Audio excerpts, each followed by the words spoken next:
this whole mess out. But this happens all the time.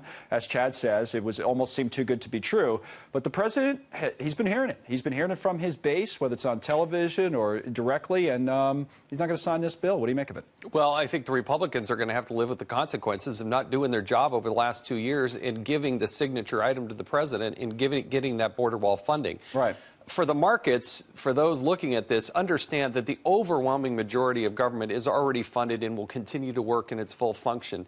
The House is 75% of what the government spends of the $4 trillion is already, it's automatic programmatic spending. It continues in perpetuity. Right. And is not affected by this. 5 bills have already passed. The big bills, DOD appropriations, Health and Human Services, labor, all of this is already passed. It would not be affected by the shutdown. We're talking about billions of dollars in a multi-trillion-dollar budget, but I think the president, this is the time he's going to have to hold tight for a minuscule part of the budget and make the issue about border security. I think that's a winning issue for the president. Your point on the markets is well taken. I think most investors sort of understand that, but just as one other factor, because not the only one, not the only reason, as I said, we're down 660. It was certainly added to the declines, but just another factor of uncertainty. Yeah. But politically, how does the president get to where he wants to be? I mean, there's no incentive, at least unless I'm missing something on the Democratic side, to give in now if you're Chuck Schumer / Nancy Pelosi and say, all right, Mr. President, here's your $5 billion. I mean, that's not going to happen, right? So what does happen? A lot of it is about the semantics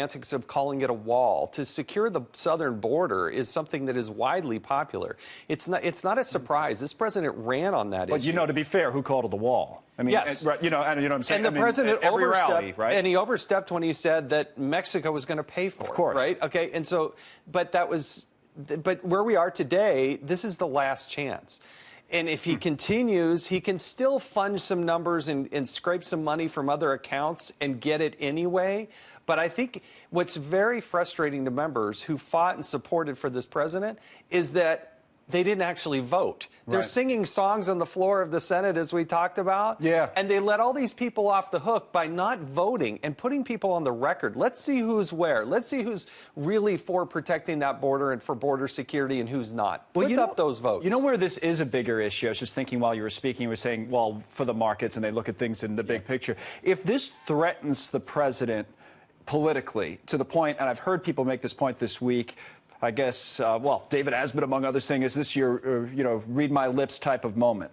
And then, he's been criticized, and Coulter on down, to say he's not going to be reelected in 2020. So if this is as big an issue that way politically, then you do kind of have a larger story on our hands for markets and everybody else. Do you think it's that big of an issue if he doesn't come through with the wall? I think it goes to both bases. I think Pelosi and Schumer are under pressure from their base to not cave in and do it. And I think the president and his base expected him to be tough on security and to get that border wall funding. We're talking about a very small amount of money.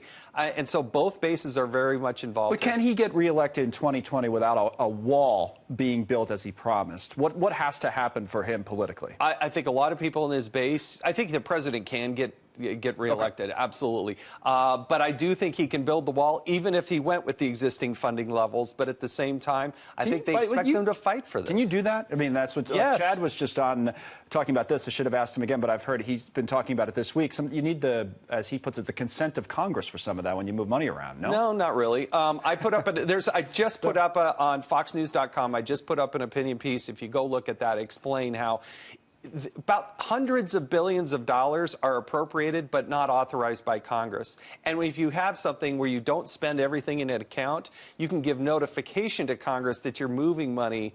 And that happens all the time. Okay, so if you're right about that and that does happen, that's enough politically for the president on his... It's not enough politically. It's probably enough to continue to build the wall. Okay. But politically, I think people want to see on the record, how are you voting? Yeah. Are you supporting the wall? Do you support a border security, yes or no? And they might see that vote in the House at least. And then to Chad's point, they don't have the votes in the Senate, so who knows what's next. But make